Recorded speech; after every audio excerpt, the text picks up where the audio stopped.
Краса природи України.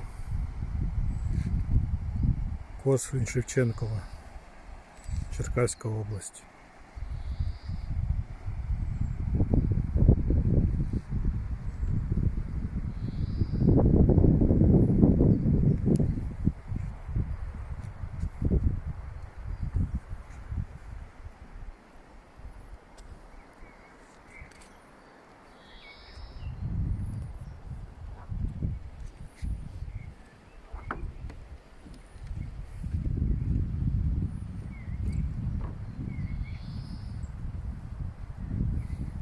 В такому місці хочеться залишитись і жити.